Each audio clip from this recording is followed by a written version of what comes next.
I'm on the wrong screen.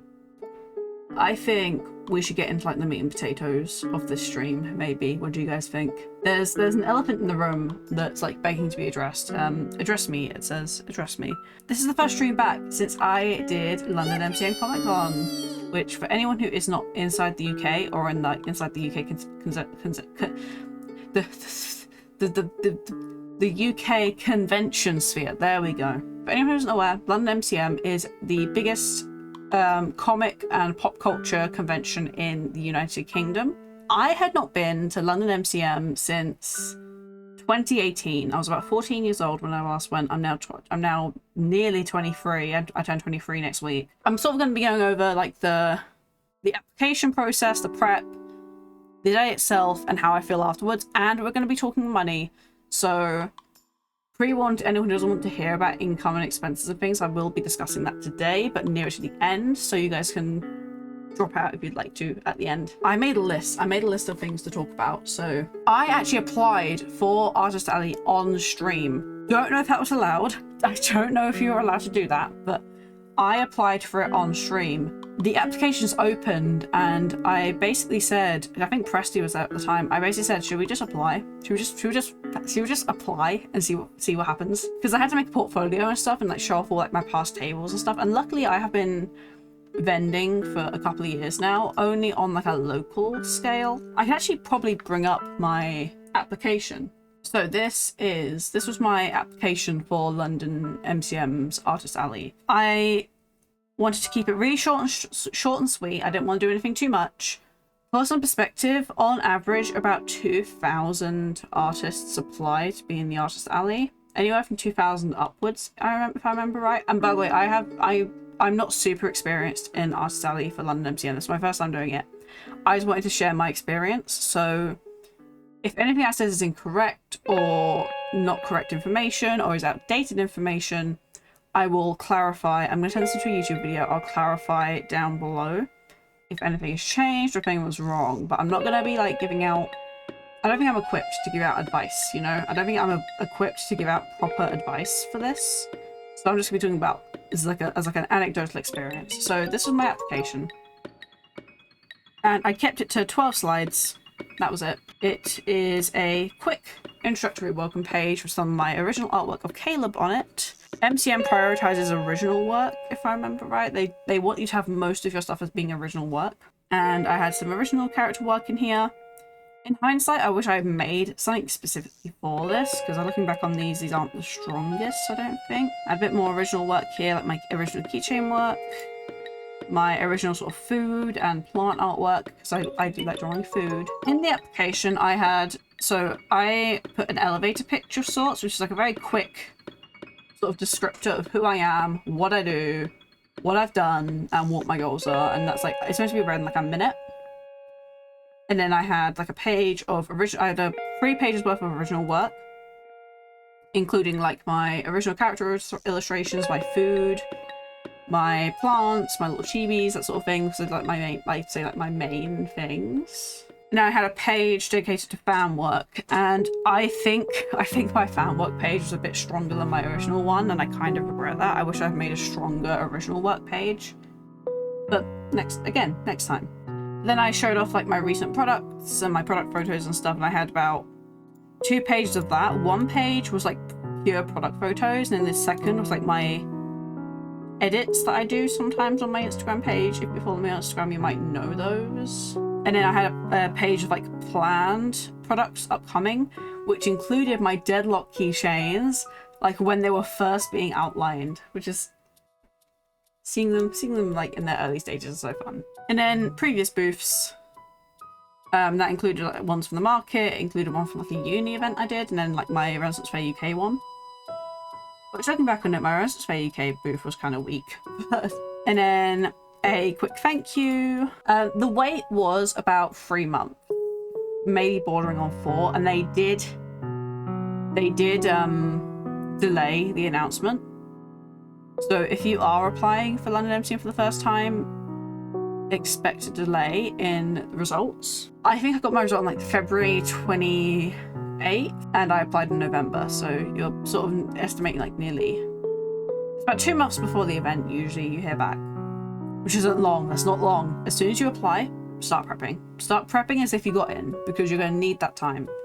And if you don't get in, you can use that stuff for, you can use the stuff that you've made for another time, which was very, very helpful.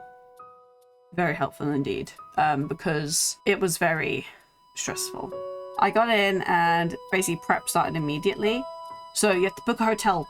You have to, if you're not in London, you have to book a hotel. You have to book your travel. You have to book the actual booth, which booths for the Artist Alley are about £260. I think 260 for a weekend is not that bad. Considering I paid, how much did I pay for the Renaissance Fair? 180 or something like that, I think.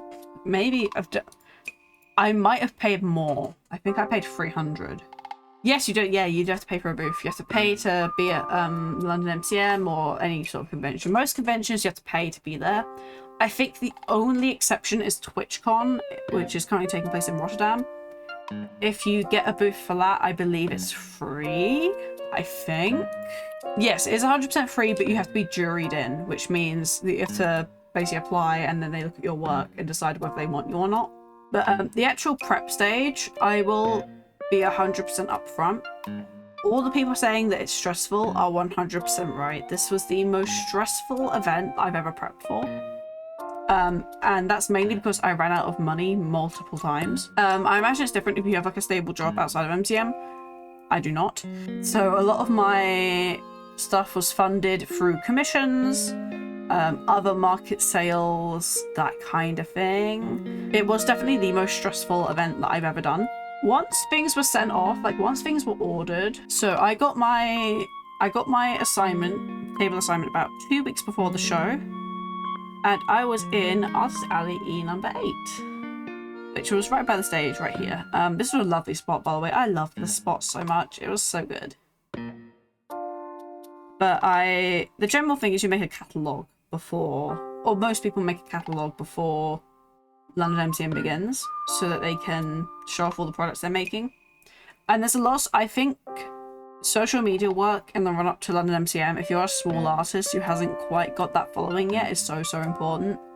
I would argue I would not have had the sales I had if I had not done the social media promotion beforehand. So I had my like meet my OCs. I had this like on my table, this like little display of all my OCs on with like little descriptions, and people actually read it, and I was like, oh my god, this is really cool. People actually reading stuff about my OCs, which I didn't expect, and people really loved my OCs like last weekend. I was so happy. So the prep was, like I said, the most stressful thing I've ever done. I think arguably it was more stressful than the actual event itself, because once you get to the event, you're just kind of like there and you're kind of like doing the selling, and that's kind of it. I did consider taking commissions through the weekend. I'm glad I did not, because it was so busy and very overwhelming, and I don't think I could have taken commissions at the same time. Let's talk costs. Let's talk money. To be at London MCM, how much does it cost? I'm glad you asked.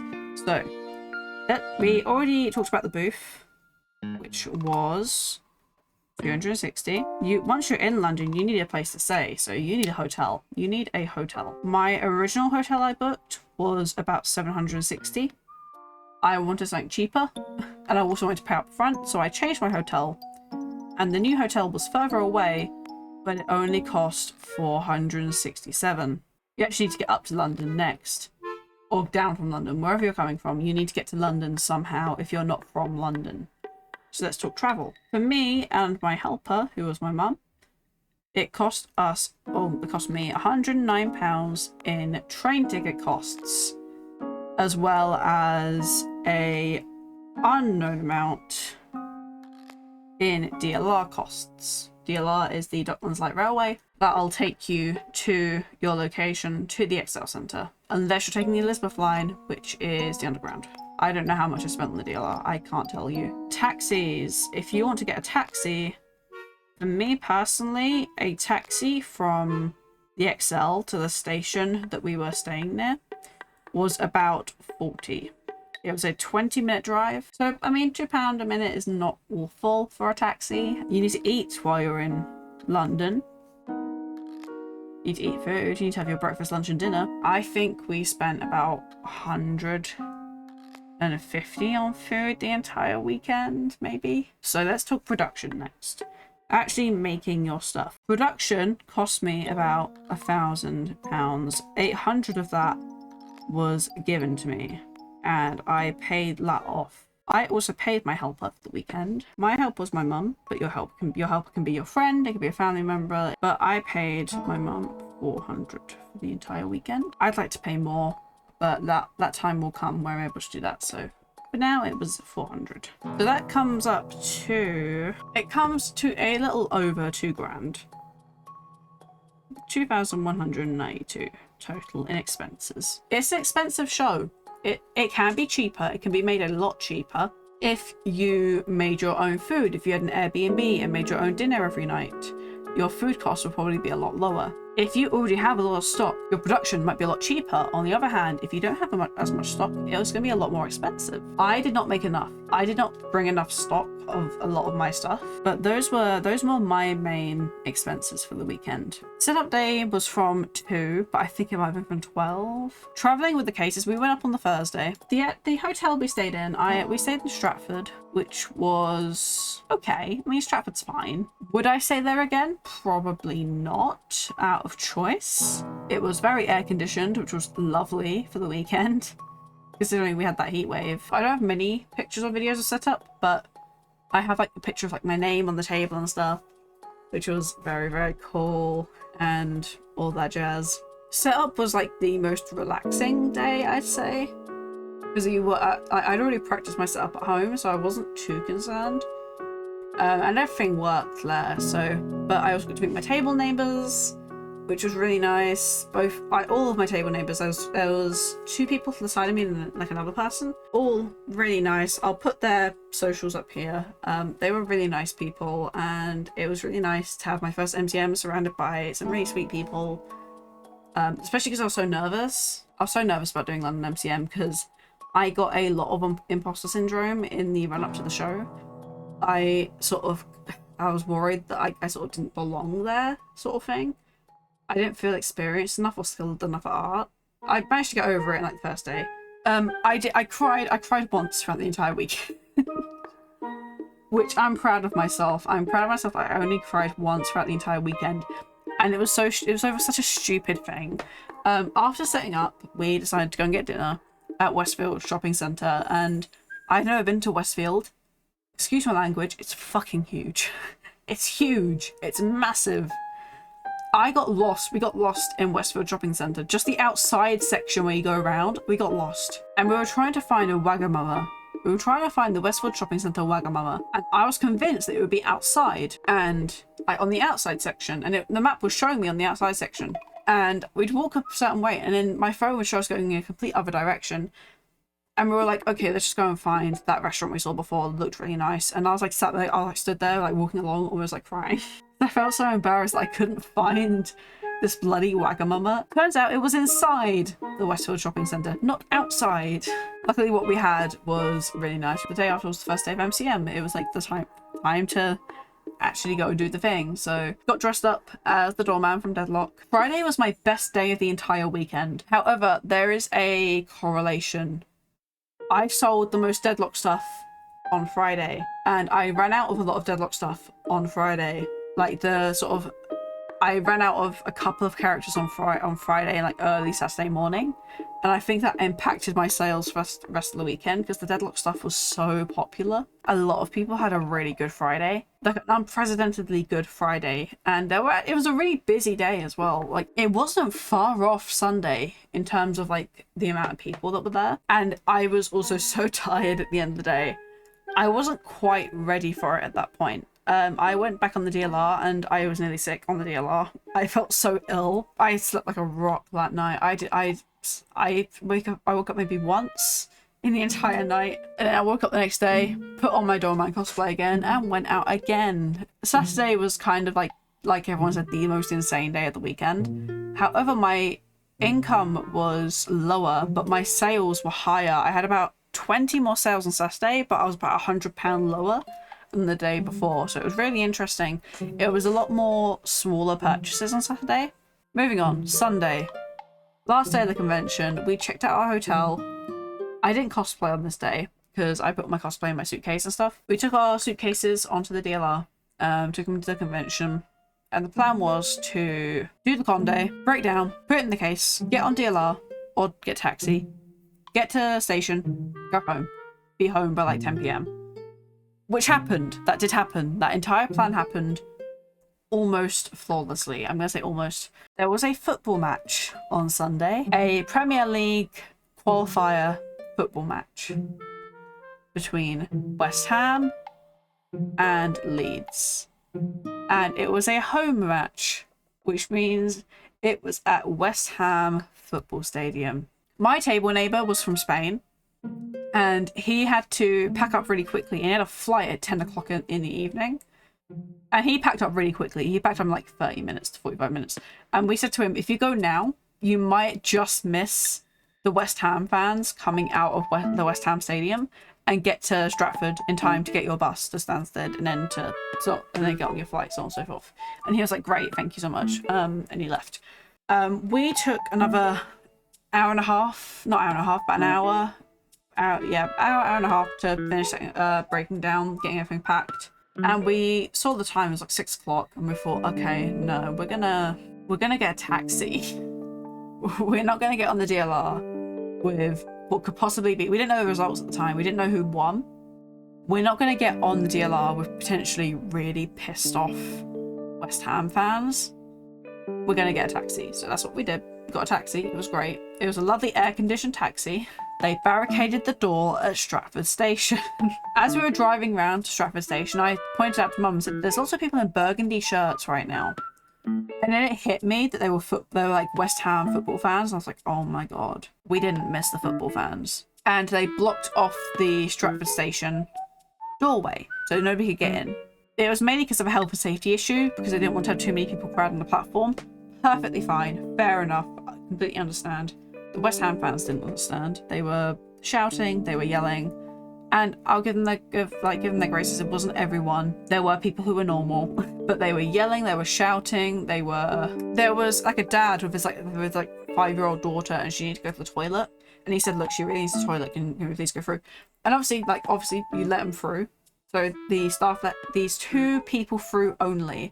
And the entire group erupted into, well, why are they allowed to go and not us, sort of thing. It was like, oh my God. But luckily the staff handled it really well. I think the staff were as best they could have been. They got everyone who needed lift. They got those people aside and said, right, you're taking the lift. And that included us, that included an elderly couple, that included someone else with a massive suitcase, which I think also just come from MCM. We missed our 6:48. So we had to, I think it's only about 2 minutes as well, which was really annoying. So we got in at 6:50. So that was very annoying, but we had to wait for an hour. But managed to get home in the end. But we did get back eventually. About 9 p.m. we got back. 9:30 back to my house, which was really nice actually. Sleeping in your own bed after sleeping in a hotel for 4 days is the weirdest feeling.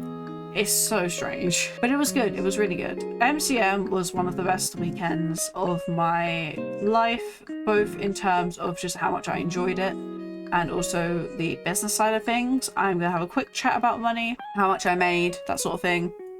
I know that's not something people like to sort of hear sometimes, so if you are not comfortable with hearing about money or how much people made, feel free to sort of dissipate or mute me for 5 minutes. But I want to be transparent about how much I earned. And I also want to preface that this was sort of very out of the ordinary. I don't know if I'll make this much next time. I don't think I will. I think this was very an uncharacteristically good weekend for me. But in total, with cash and card, I made £6,011 across the entire weekend. About 1,000 of that was cash. So I think taking cash is important. If you can take cash, even if it's just exact change only, I think taking cash is quite important. And my upper goal was 6k, which I hit 10 minutes before show close on Sunday. So I definitely, I hit my upper goal, which was the best case scenario for the entire weekend. And I will definitely, as I said before, I think that's uncharacteristically good for me. I don't expect to make that much in October. I might, and I'll be very welcome if I do, but I wouldn't fully expect it. I think because it was my first time being there was like people that hadn't bought my stuff before, that sort of thing. That was definitely a factor. I don't know.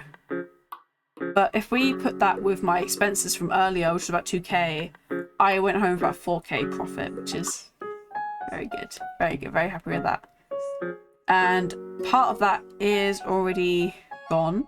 I've put 1,000 of that into a savings account for next year. Yeah, not next year. In October, I put 1k away to start saving up for MCM October. I had to pay back that 800.